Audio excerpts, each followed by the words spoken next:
c'est Nathalie, je suis la créatrice du blog nathalie-fossa.com dédié à la parentalité. J'ai créé la formation parentale Bien Grandir 0-3 ans et aujourd'hui j'ai la joie d'accueillir Laura, esthéticienne, qui va nous parler aujourd'hui de massage prénatal. C'est ça, massage femme enceinte.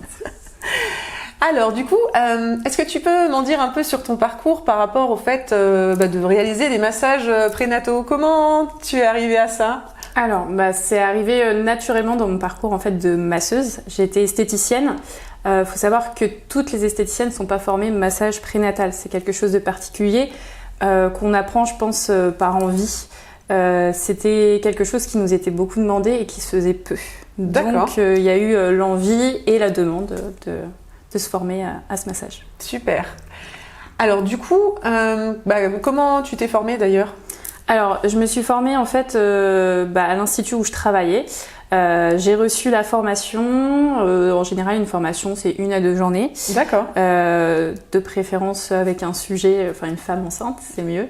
Et voilà, on apprend les techniques. Il y a un protocole à respecter. On apprend les contre-indications, toutes les choses importantes à savoir. Voilà, c'est ça. D'accord. Alors, justement, avant de parler de ces petites choses techniques, qu'est-ce qui te plaît, toi, dans le massage prénatal? Je pense que tout me plaît. C'est un massage que j'avais vraiment envie d'apprendre parce que il est... C'est pas que c'est éphémère, mais ça a ce côté, c'est pas un massage que tu feras 10 fois dans ta vie, à moins d'avoir 10 enfants et de te faire masser à chaque fois, mais c'est quelque chose... En fait, je trouve que c'est une rencontre, c'est une expérience. Pour moi, c'était une vraie expérience. C'est un massage qui a un supplément d'âme, en fait. Ça te permet d'offrir une expérience à une femme à un moment de sa vie, quoi. Complètement, et d'y participer. Et je trouve que c'est une chance, en fait. Tu participes un peu à cette grossesse. Ah, complètement, ouais. Tu rentres un peu dans l'intimité, même plus qu'un peu dans l'intimité. Et je trouve que c'est un cadeau, en fait. Et ça me plaît énormément. Super. Alors, je reprends ma feuille pour ne pas oublier mes petites questions. Alors justement, quels sont les bienfaits du massage prénatal? Alors, je pense qu'ils sont multiples. Si tu parles de quelque chose de concret, forcément, la première idée qui te vient, c'est je vais passer un bon moment pour me détendre. Après, tu as des choses, voilà, tu te fais masser à l'huile, donc tu as le bénéfice déjà pour la peau. Tu masses l'ensemble du corps, ça va permettre de prévenir les vergetures, améliorer la souplesse de la peau, ça c'est vraiment le concret. Après, si tu vas plus en profondeur dans ce soin, c'est une vraie prise de conscience en fait pour la femme enceinte. Ah, corporelle? Ouais, c'est un massage qui est très englobant. L'idée, c'est de prendre conscience de ton corps, de ton corps qui a changé. Parce que dans ta tête, tu as cette mémoire du corps. Normalement, ton corps, c'est toujours le même depuis des années. Et d'un coup, en très peu de temps, il change. Et ça te permet, ce massage, en fait, c'est vraiment... Voilà, tu englobes les courbes et tu prends conscience, en fait, tu te concentres sur ton nouveau corps. Et tu te connectes aussi à ton bébé, forcément, parce que là, tu es à l'arrêt. Un massage, tu es à l'arrêt. Oui, t'es allongée, donc... Voilà, t'es allongée, tu bouges pas et tu te concentres sur ce que tu ressens. Et ce que tu ressens, c'est aussi ton bébé et qui souvent bouge ou bouge pas ou dort à ce moment-là. Mais c'est un moment où tu fais pause, en fait. Un massage, de toute façon, c'est toujours ça. Mais c'est ce petit truc en plus où... il y a la connexion avec le bébé qui se fait. Exactement. Donc, ça, c'est est-ce que toi, justement, tu ressens aussi le bébé, tu as le sentiment d'interagir avec le bébé qui est dans le ventre? Alors, faut savoir qu'au préalable, on demande toujours, avant un massage femme enceinte, si la femme veut se faire masser le ventre ou pas. C'est un choix. Il y en a qui spontanément vont dire bah oui, bien sûr, au contraire. D'autres qui vont dire je préfère pas. Ça dépend vraiment de la personne. Et ça, on le respecte. Et c'est pour ça que c'est très important de le demander au préalable. Est-ce que vous souhaitez vous faire masser le ventre ou pas? Et si elle te répond oui, c'est là forcément il n'y a rien de plus précieux que... il y a une grande confiance. Exactement. Là c'est la confiance. Tu rentres vraiment... la maman elle t'ouvre les portes, elle t'autorise et tu peux sentir le bébé forcément dès lors que tu masses le ventre. Il y a une manière aussi d'approcher ce ventre, mais c'est un cadeau et effectivement tu rentres en contact forcément avec le bébé qui te ressent. C'est magique. C'est un massage qui est magique. Donc quand je le vois sur mon planning, je me dis ouais c'est chouette. C'est top quoi. Si je pouvais en faire tous les jours, ce serait Ce serait le rêve. Donc non, c'est un cadeau. Ouais. D'accord. Est-ce qu'au niveau justement douleur, ça peut être intéressant aussi oui, pour oui. lever certains désagréments de la grossesse? Voilà, dans les bénéfices aussi, si tu reviens aussi à des choses plus concrètes.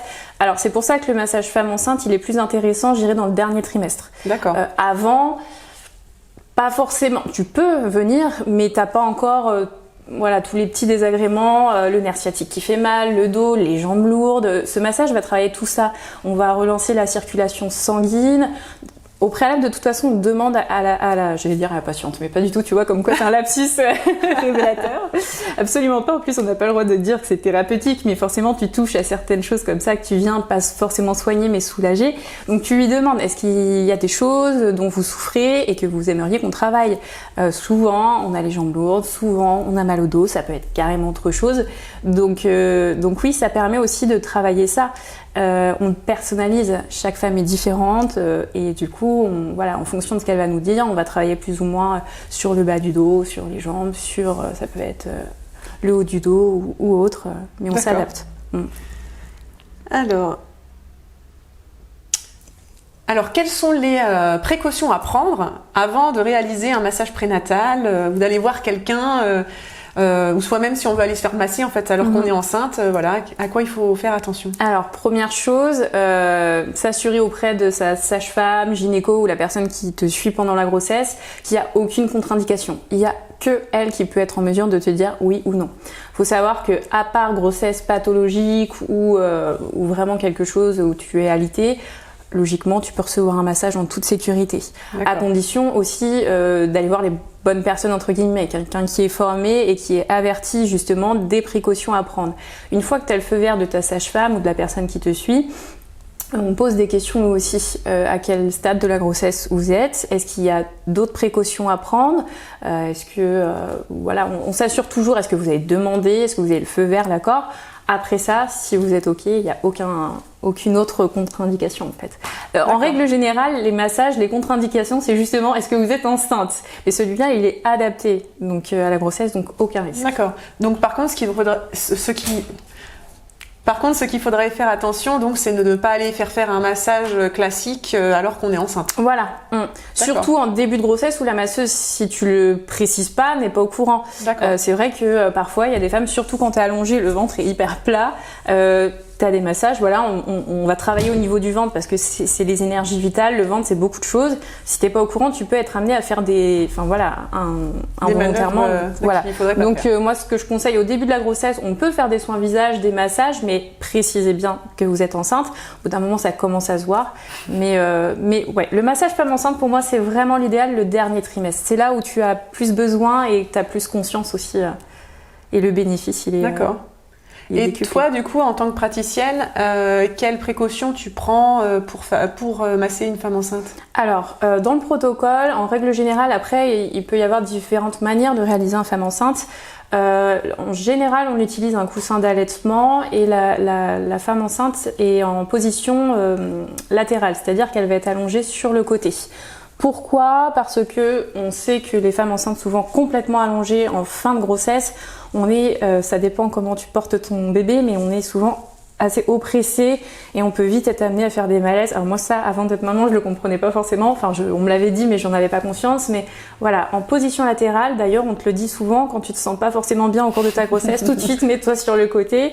D'ailleurs, je sais plus si c'est le gauche ou le droit, il y en a un des deux, ou qui privilégie une bonne circulation, que t'es libéré au niveau respiratoire.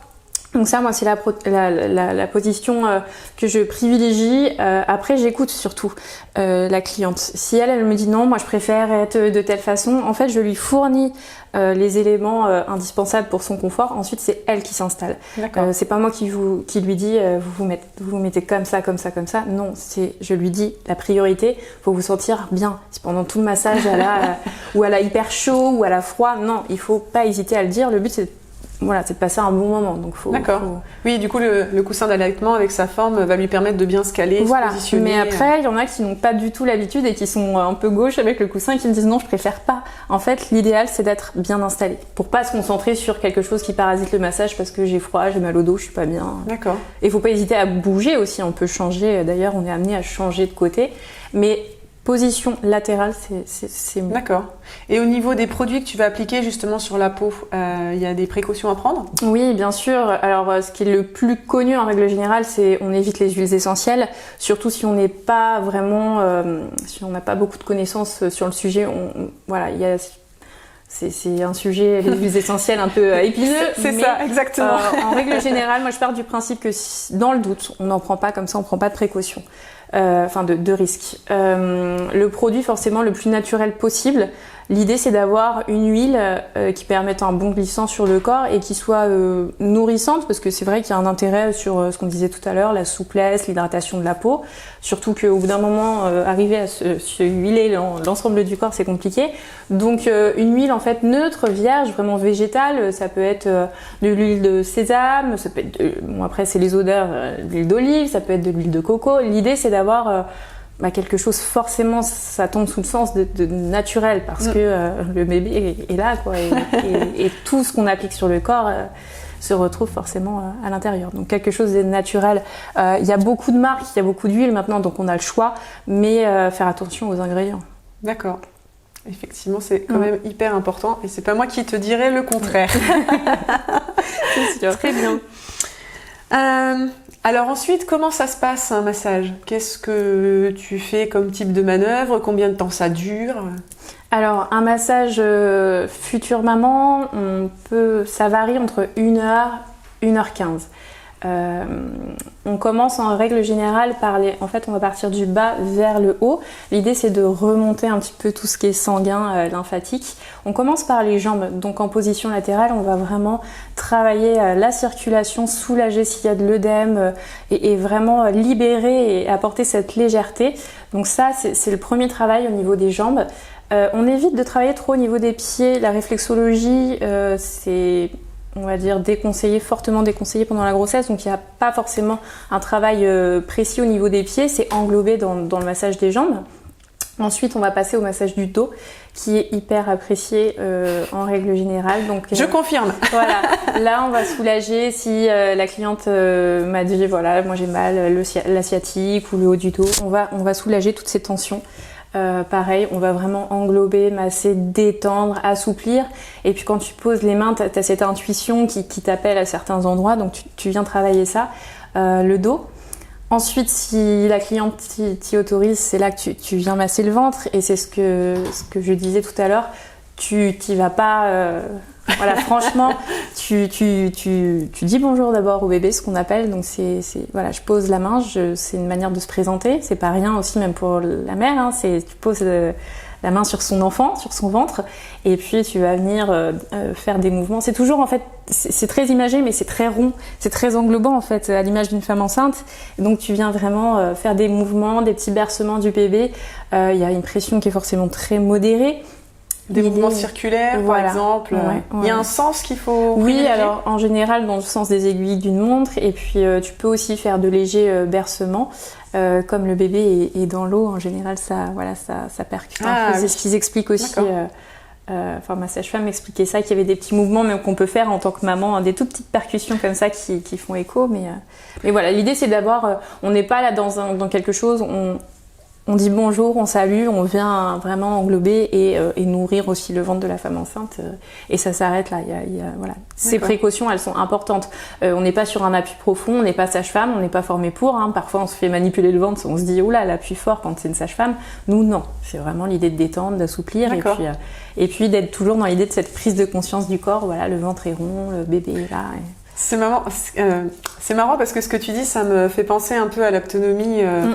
J'ai eu la chance de pouvoir avoir cet accompagnement-là pendant ma grossesse et voilà, ce côté où on va toucher son ventre justement pour pouvoir communiquer un peu avec lui et donc là c'est une personne extérieure qui va communiquer avec le bébé aussi quelque part et ouais, c'est intéressant, et ça lui donne aussi la conscience qu'il y a aussi d'autres personnes à l'extérieur. Parce qu'ils reconnaissent et c'est ça qui est incroyable, c'est magique quand tu as le bébé qui bouge, qui entre en contact, Ils sentent l'intention. Hein. Ouais, c'est génial. En tant que praticienne, c'est top. Et du coup, j'aurais une autre question par rapport au massage prénatal. Est-ce que ton approche du massage, elle a changé depuis que toi aussi tu es devenue maman? Oui, complètement. Complètement. Avant, je le faisais. De manière mécanique un peu? Alors oui, je suivais le protocole et j'aimais le faire, mais j'avais cette fascination. Je trouvais que les femmes enceintes, c'était toujours les autres parce que ça me paraissait abstrait. J'étais pas dans cette étape de ma vie, donc je trouvais ça chouette. J'aimais bien, ça changeait, mais j'avais pas du tout cette mesure de tout cet état, de ce qu'on peut vivre, ressentir. Et en fait, t'as un supplément d'âme après qui est... Enfin voilà, tu sais ce que tu leur apportais en fait, voilà. Parce que tu avais été dans leur situation. Tu sais, donc tu sais pourquoi justement on la met sur le côté, parce que moi j'étais la première allongée à suffoquer et à être pas bien. Tu sais que c'est un vrai cadeau qu'elle te fait, parce que c'est vraiment une porte ouverte dans son intimité. Il y a peu de, enfin c'est réservé au papa, à la sage-femme, aux personnes qui suivent, mais là t'es quand même déjà le massage par principe, tu rentres quand même dans l'intimité de la personne, hein, tu viens toucher le corps, mais là tu viens toucher, il y a deux âmes et ça. Là j'ai vraiment pris conscience que c'est un cadeau et j'aime encore plus le faire parce que je comprends. L'intérêt aussi, émotionnel. Exactement. Et souvent elles sont ravies et ce qui ressort souvent après un massage future maman, c'est je pensais pas que ça me ferait autant de bien parce que ça te fait du bien vraiment, ça te soulage et puis c'est un joli moment en fait. Et ça doit peut-être même déstresser aussi le bébé s'il y a quelques petits stress ou peur de la maman dans ce moment-là de sa grossesse, ça vient aussi certainement apaiser Exactement. Le bébé. Enfin, moi, c'est mon regard de l'extérieur. Donc, on le sait, la maman, toutes ces émotions, c'est le bébé le ressent en fait. Donc forcément, si c'est bon pour la maman, c'est forcément bon pour le bébé et il le ressent. Et inversement. Ouais, c'est ça. D'accord. Et du coup, est-ce que tu sais plus repérer aussi de manière intuitive les endroits où masser depuis que t'es maman justement? Oui, parce que oui. T'as eu cette conscience corporelle. Voilà. Après, c'est différent. Les petits mots de grossesse sont différents pour chacune. Et en même temps, j'ai envie de dire que il y en a qui se ressemblent beaucoup aussi. Il y a ce poids qui est là du bébé. En fonction des saisons aussi, si c'est l'été, les jambes, tout ça. J'arrive et puis à détecter exactement, à détecter, à comprendre, à me projeter, à me dire ok, elle ressent ça, donc on va le travailler de cette manière. Et puis le moment d'échange au préalable, il est important justement pour cibler ça. Mais je le comprends. Je le prends aujourd'hui, voilà, et je le prends vraiment comme un cadeau et une confiance en fait. Et c'est très valorisant. Donc souvent les clientes, elles te remercient, mais t'as aussi envie de leur dire merci parce que c'est chouette en fait. Merci d'avoir pu vivre ça. Ouais, c'est ça, exactement. Merci beaucoup Laura. De rien. Et j'ai une petite question supplémentaire parce que je crois que maintenant tu m'associes les bébés et les parents conjointement, ou du moins l'enfant avec la présence du parent. C'est ça. Et c'est un peu la continuité quelque part. Ah ouais, complètement en fait. Je pense que quand tu commences à rentrer dans cet univers, c'est passionnant et effectivement c'est la suite logique. Moi j'invite vraiment les mamans à même si elles se sentent à l'aise avec ça, à masser leur bébé. C'est les mêmes bénéfices pour eux que pour la femme enceinte. Le bébé, ça l'aide à prendre conscience qu'il a des petits membres de son corps en général, ce qu'ils n'ont pas forcément conscience au début. Donc ça c'est chouette, les mamans qui peuvent masser, faites-le parce que c'est génial. Et puis par la suite, des enfants massés, ils ont forcément plus l'habitude de se toucher bienveillant et ça peut être des moments sympas aussi quand ils grandissent, de partager les moments détente parents-enfants, ça c'est chouette en fait. Le massage, si on est à l'aise avec ça, c'est plein de bénéfices en fait. C'est que du bon, que du positif qu'on peut apporter et c'est très intéressant de se pencher là-dessus. Ça se développe. C'était pas le cas encore, mais ça se développe de plus en plus et effectivement l'idée c'est de se former davantage parce qu'il y a plein de choses à faire dans ce domaine. Et du coup, quand tu masses les enfants, tu démarres à peu près à quel âge tu peux masser un enfant? En fait, je pense que ça dépend des habitudes de l'enfant, ça dépend du profil, ils sont tous différents. Je crois que la plus jeune que j'ai massée, elle devait avoir 4 ans. Alors forcément, tu adaptes. À 4 ans, tu vas pas lui faire un massage d'1h30, même si c'est qu'un quart d'heure. Je dirais quand même la moyenne, ça peut être à partir de 6 ans. C'est quand même mieux. Ils ont plus conscience de leur corps. Oui. De leur corps. C'est toujours bien sûr en présence du parent. Et puis après, tu t'adaptes, tu personnalises encore une fois. Tu vois les limites de l'enfant, tu vois ça, combien de temps. Aime bien. Voilà, exactement. Puis ça dépend si c'était déjà un enfant qui avait l'habitude bébé d'être massé ou s'il y a déjà dans la famille le toucher est important, si on fait beaucoup de câlins, etc. J'imagine que là, les enfants sont plus réceptifs et au contraire vont peut-être être demandeurs. Comme moi, ma fille, elle adore être massée. Elle pourrait être massée tous les jours, ça la dérangerait pas. Donc, bon, là, elle a 6 ans, mais déjà avant, oui, effectivement, les massages... Elle adorait ça. Maman, masse-moi un peu pour m'endormir.